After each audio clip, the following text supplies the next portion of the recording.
الحمد لله والصلاة والسلام على سيدنا محمد وعلى آله وأصحابه أجمعين. أما بعد فأعوذ بالله من الشيطان الرجيم. بسم الله الرحمن الرحيم.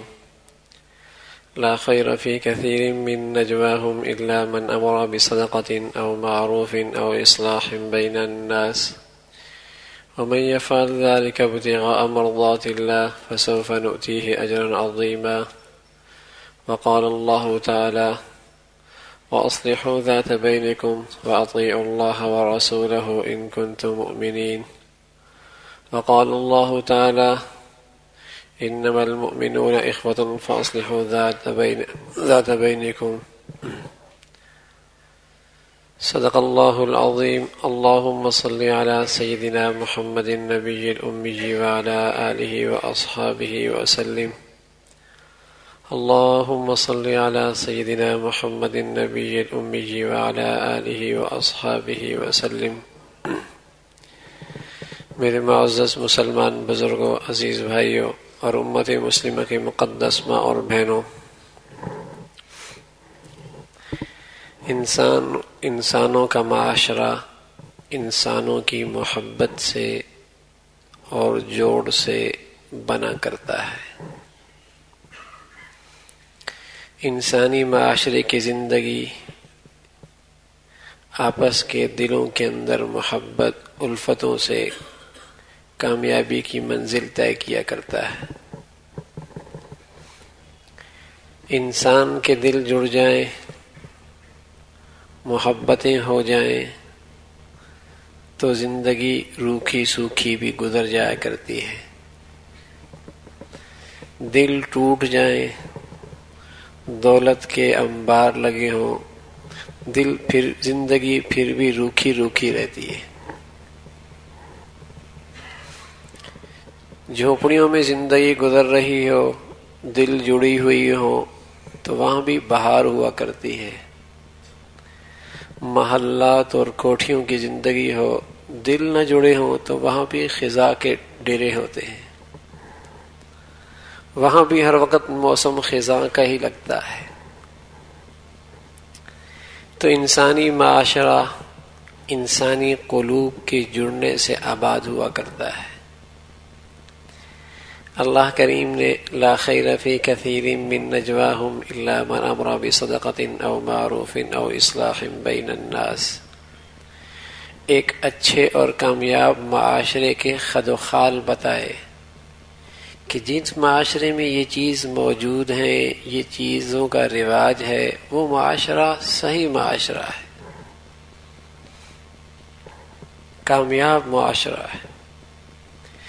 ان میں ایک بات فرمائی، اصلاح بین الناس، آپس میں صلح جوئی کی زندگی، اس کا رواج ہو۔ حضور علیہ الصلوۃ والسلام کا انداز تعلیم کا بسا اوقات بڑا نرالا ہوا کرتا تھا، اور کسی بات کی اہمیت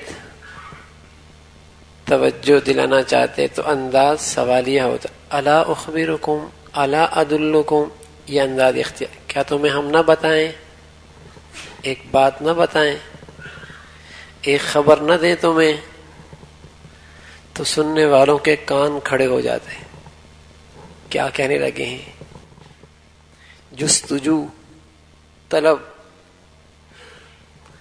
یہ آپ علیہ الصلوۃ والسلام سامعین کے دلوں میں پیدا کرتے ہیں۔ اور پیارے نبی سے بڑھ کر کون مربی ہوگا؟ جانتے تھے کہ تربیت اسی کی ہو سکتی ہے جس کے اندر طلب موجود ہو۔ بے طلبوں کی تربیت نہیں ہوا کرتی۔ اگر طلب ہوگی تو پھر انشاءاللہ مطلوب مل جایا کرتا ہے۔ پہلے اس میں طلب پیدا ہو جائے، طلب بےتاب کر دے تو مطلوب مل جائے گا، کہیں بھی جستجو کر کے پالے گا۔ کس کے پاس جائیں تربیت کرانے کے لیے؟ کوئی ملتا ہی نہیں ہے۔ ارے میاں، سچی طلب تو پیدا کرو، مربی بھی مل جائے گا۔ بھوک لگتی ہے کسی کام کرنے کا جی نہیں چاہتا. کھانے کی طلب ہو گئی نا, طلب پیدا ہو گئی. جب تک کھانا نہیں ملتا کسی کام میں جی نہیں لگتا. یہ سچی طلب ہے. نیند بھی نہیں آتی, دوستوں کے محفل میں بیٹھنا بھی اچھا نہیں لگاتا, دکان پہ بھی جانے کا جی نہیں چاہ رہا, بھوک لگی ہے, طلب ہے, تلاش کر لے کھانا کہیں نہ کہیں سے. طلب ہے پانی کی, طلب پیدا ہو گئی, پیاس بےتاب کر دیا اس نے, تلاش کر لے گا پانی کو.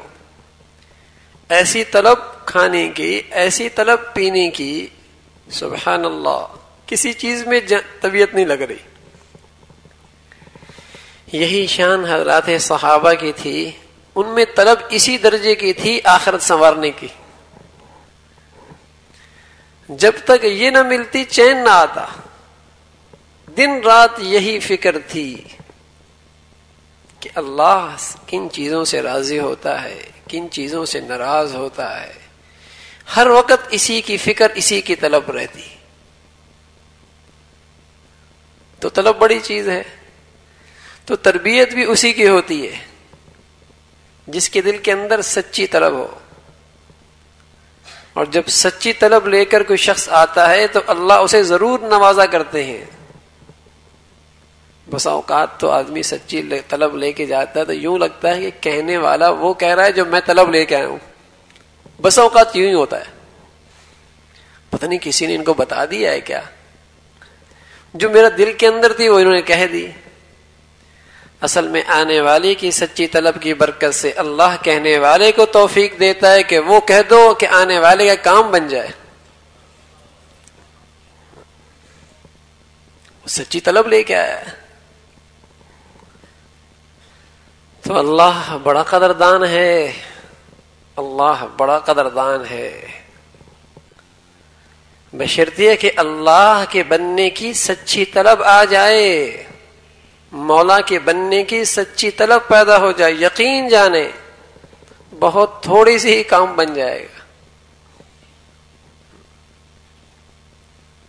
بہت جلدی زندگی بدل جائے گی. تو وہ طلب پیدا کی جائے.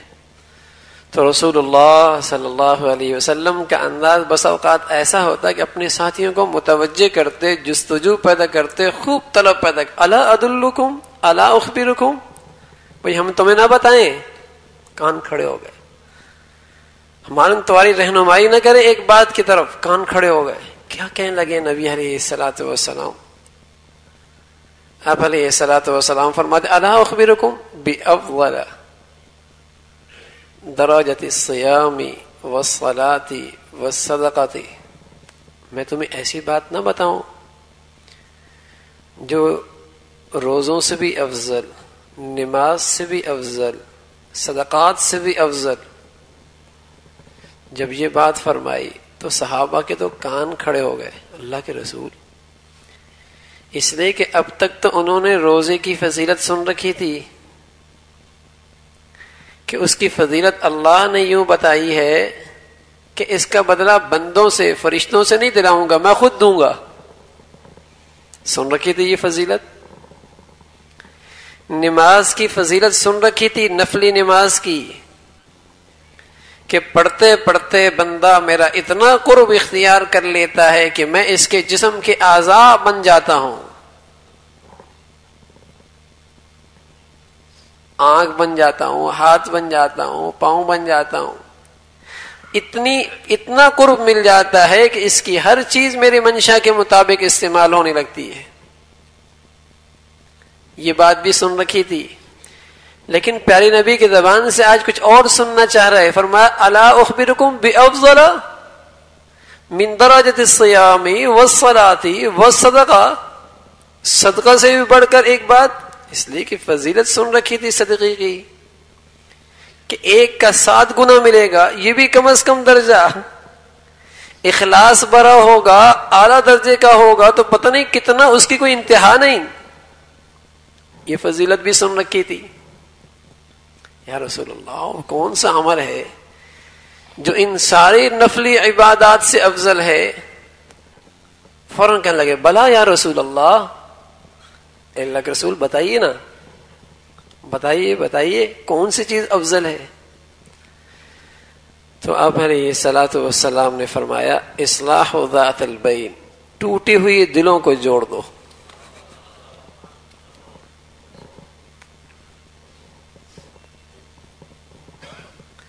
دور ہونے والے دلوں کو قریب کر دو.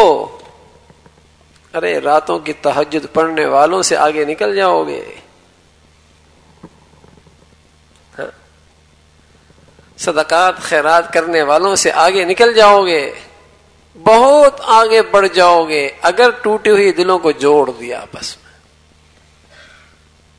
ملاپ پیدا کر دیا، نفرتیں محبتیں میں پیدا کر دی، جدائیاں اتفاق میں پیدا کر دی، دوریاں قرب میں پیدا کر دی. یہ ایک ایسی عبادت ہے کہ ان ساری نفلی عبادت کرنے والوں سے آگے بڑھ جائے گا. پھر ساتھ فرمایا وفساد ذات البین هی الحالقہ او کما قال علیہ الصلوۃ والسلام. فرمایا آپس کا توڑ یہ مونڈ دینے والا ہے. اب یہ لفظ بھی ایسا فرمایا کہ سننے والوں کو توجہ ہو، غور کریں ذرا اس بات پر. ہم نے تو کبھی نہیں دیکھا جب دو آدمیوں کو آپس میں لڑائی ہوتی ہے تو ان کے بال صاف ہو جاتے ہیں، ہم نے تو کبھی نہیں دیکھا. اور حضور فرما رہا ہے حالقہ یہ الحالقہ، مونڈ دینے والی آپس کی لڑائی. یہ بھی ایسا لفظ استعمال کیا کہ سننے والے غور کریں. پھر خود ہی وضاحت فرمائی ارے بالوں کو مونڈتا نہیں ہے، بلکہ جس طریقے سے اس طرح سے بال صاف ہو جاتے ہیں آپس کے لڑائیاں ان کا دین صاف کر دیتا ہے.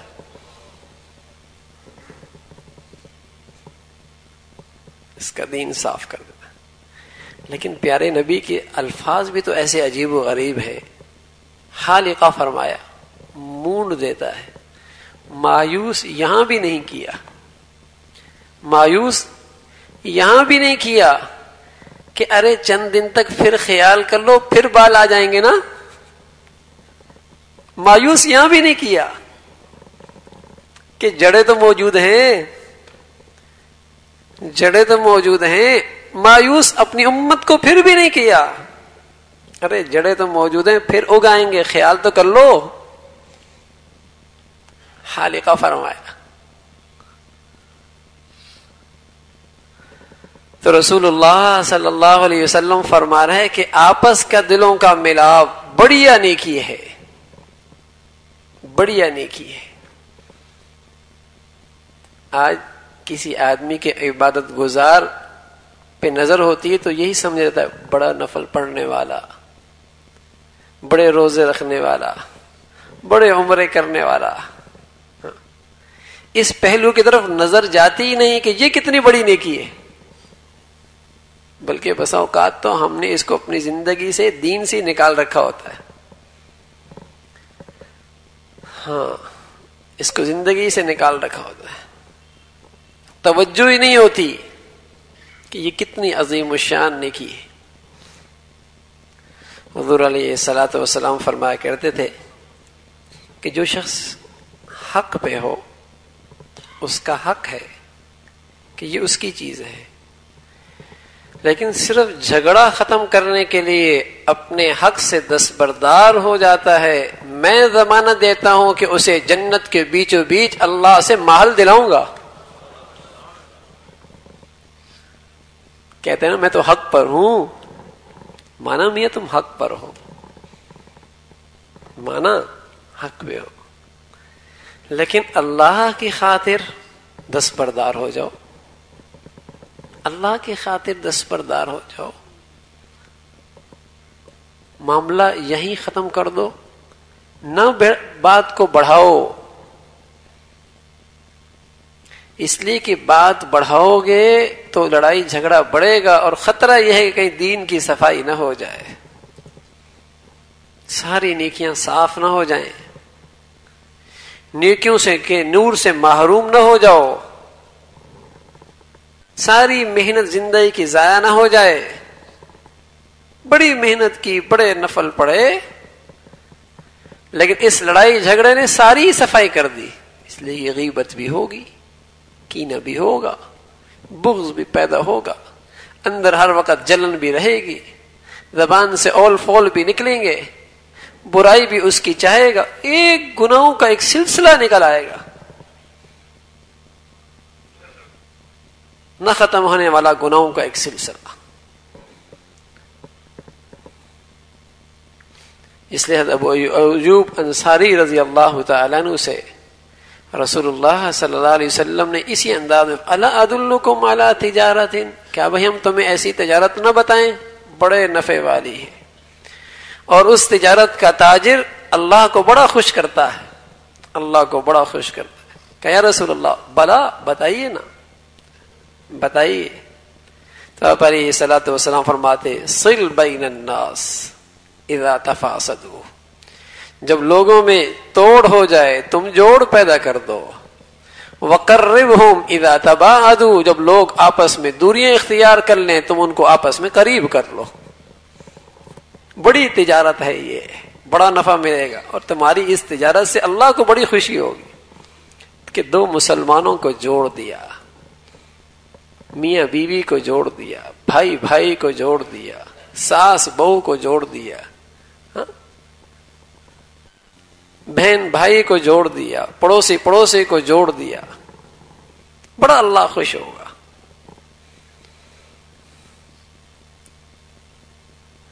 آج معمولی معمولی باتوں کو بنیاد بنا کر ایک نہ سلسلہ نہ ختم ہونے والی آپس کی نفرتیں پیدا ہو جاتی ہیں. آج معاشرہ جہنم کدا بنا ہوا ہے، جہنم، گھر سے لے کر بازار، بازار سے لے کر اقتدار تک. پورے معاشرے کا ماحول مزاج ایسا بنا دیا کہ ہر قوم دوسرے قوم سے نفرت کر رہی، ہر پارٹی دوسری پارٹی سے نفرت کر رہی، ہر زبان والا دوسری زبان سے نفرت کر رہا، ہر علاقے والا دوسرے علاقے سے نفرت کر رہا، ہر بلادری دوسرے بلادری سے نفرت کر رہی، ہر مخالف ووٹ دینے والا دوسرے مخالف کے بارے میں نہ جانے کیا کچھ کہہ رہا ہے. پورا ماحول گندا کر دیا، ایسا ماحول بنا دیا. مسلمان اسلام کہاں اس کی اجازت دیتا ہے؟ جس کے لفظ کے اندر ہی سلامتی ہے بھائی، اسلام سلامتی سے ہے، السلام علیکم سلامتی سے ہے. جہاں ہر طرف سلامتی ہی سلامتی ہے اور اس سے شر نکلے، اسلام سلامتی سے، السلام علیکم سلامتی سے. ایک آدمی جب دوسرے سے کہتا نا السلام علیکم، یہ حکم ہے کہ مسلمان جب ملے تو سلام کہ السلام علیکم، گویا کہ اعلان کر رہا ہے کہ آپ کو میری ذات سے اب سلامتی ہی سلامتی حاصل ہوگی. آپ کا جان مال عزت آبرو سب کچھ میری ذات سے محفوظ ہو جائے گا. السلام علیکم اعلان کر رہا ہے. تو اسلام مسلمانوں کا معاشرہ کے اندر ان نفرتوں کی کوئی گنجائش نہیں ہے، اس افتراق انتشار کی کوئی گنجائش نہیں ہے. وہاں تو درگزر ہے، وہاں تو معافی ہے، وہاں تو ایثار ہے، وہاں تو عاجزی کا ترغیب ہے. یہ کرو، مت جوڑو، مت توڑو کسی کا دل.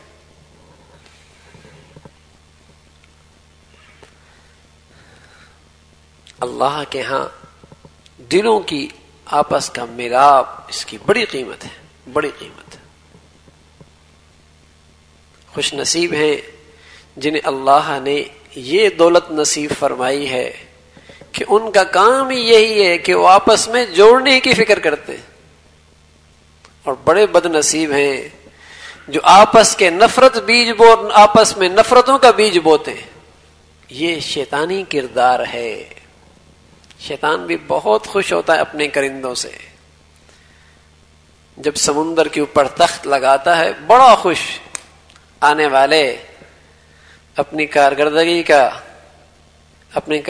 کی خبر دیتے ہیں، سب کو شاباش دیتا ہے، تھپیاں دیتا ہے، بہت اچھا کیا، بے نمازی بنا دیا، جھوٹ بلوا دیا، فلاں کرا دیا، بہت خوش. لیکن ایک کہتا ہے میں نے میاں بیوی میں آپس میں لڑائی پیدا کر دی، اسے آ کر گلے لگا دے، تو نے کام کیا ہے، بڑا کام کیا تو نے،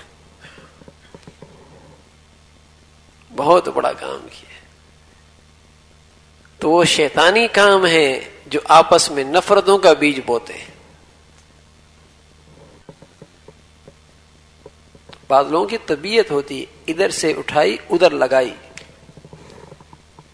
وہ کسی کا گھر ہنستا بستا دیکھ نہیں سکتے، ان کو کسی کی محبت بھری زندگی اچھی نہیں لگتی، انہیں ایسی زندگی بھاتی نہیں ہے. تو میرے عزیزو، ان کا تو کچھ نہیں بگڑے گا، اس کا اپنا سب کچھ بگڑ جائے گا، اس کا اپنا سب کچھ بگڑے گا. ایک شخص آیا کہا یا رسول اللہ احب ان اکون اعدل الناس، میں یہ چاہتا ہوں کہ میں لوگوں میں سب سے زیادہ انصاف کرنے والا بنوں. انصاف کرنے والا، آپس کے محبتوں کو، آپس کی پیار کو فروغ دینے کا بہترین معیار، بہترین نمونہ پیارے نبی نے ارشادات میں فرمایا. آنے والے نے کہا یا رسول اللہ میں چاہتا ہوں سب سے زیادہ انصاف کروں، بیوی سے بھی، بچوں سے بھی، شوہر سے بھی، دوستوں سے بھی، بھائیوں سے بھی، ملنے والوں سے بھی، سب سے زیادہ انصاف کرنے والا بنوں. انصاف کروں، کسی پہ ظلم نہ کروں، نہ زبان سے، نہ کسی رویے سے، نہ ہاتھ سے، نہ کسی طرز عمل سے، نہ لین دین سے، کسی پہ ظلم نہ کروں. میری چاہت ہے کہ میں سب سے انصاف کروں اور لوگوں میں سب سے زیادہ انصاف کرنے والا بنوں. کیا بات فرمائی آپ علیہ الصلوۃ والسلام؟ فرمایا احب للناس ما تحب لنفسك وتكره للناس ما تكره لنفسك او كما قال علیہ الصلوۃ والسلام. فرمایا پھر ایسا کر جو لوگوں کے لیے جو لوگوں کے لیے وہی پسند کر جو اپنے لیے پسند کرتا ہے. جیسا رویہ اپنے لیے پسند کرتا ہے وہی رویہ لوگوں کے لیے پیش کر. جب کسی سے معاملہ کرنے لگے تو تھوڑی دیر کے لیے اپنے آپ کو وہاں کھڑا کر کہ اگر یہی لفظ کوئی مجھ سے کہے، یہی رویہ کوئی مجھ سے اختیار کرے، یہی طرز عمل کوئی میرے ساتھ کرے تو مجھے کیا لگے گا. تو لوگوں کے لیے وہی پسند کر جو اپنی ذات کے لیے پسند کرتا ہے، جو اپنی ذات کی زندگی پسند. جیسے اپنے لیے آرام چاہتے ہو تو اپنے گھر والوں کے لیے بھی پھر آرام چاہو نا. خود آرام سے رہو، انہیں بھی آرام کرو. تو ذرا خیال کرو جب تم اگر وہاں ہوتے اور تمہیں کوئی بھی آرام کرتا، تمہیں کوئی اس انداز میں ٹوکتا اور تمہیں کوئی اس انداز میں تانا دیتا اور تمہاری بات کو اس انداز میں کاٹتا اور تمہیں کچھ یوں ہی سناتا جیسے آج تم سنا رہے ہو، تمہیں کیا لگتا؟ اور فرمایا جو کچھ اپنے لیے ناپسند کرتے ہو وہ لوگوں کے لیے بھی ناپسند کرو. جو رویہ، طریقہ کار، جو طرز عمل اپنے لیے پسند نہیں کرتے نا وہ لوگوں کے لیے بھی پسند نہ کرو. پھر انصاف کرنے والے بنو گے، پھر واقعی انصاف کرنے والے. تو دل ٹوٹتے ہیں جب لوگوں کے اندر ہرس آتا ہے، جب پیمانے بدل جایا کرتے ہیں. اپنے لیے پیمانہ اور اپنے حقوق کے لیے اور حقوق کی ادائیگی کے لیے پیمانہ کچھ اور، اپنے لیے پیمانہ کچھ اور بنا رکھا ہے، دوسروں کے لیے پیمانہ کچھ اور بنا رکھا ہے. پھر دل ٹوٹیں گے، پھر دل نہیں جڑیں گے. پیمانہ ایک ہو کہ جو اپنے لیے وہ اسی کے لیے. تو اس لیے بجائے ہرس کے ایثار ہو. ایثار اس کا نام ہے، ایثار اس کا نام ہے کہ خود تکلیف اٹھائے دوسروں کو تکلیف نہ پہنچائے.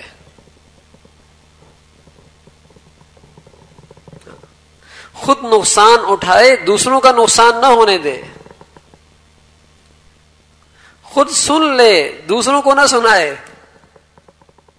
ایثار کرو، اس سے محبت آئے گی.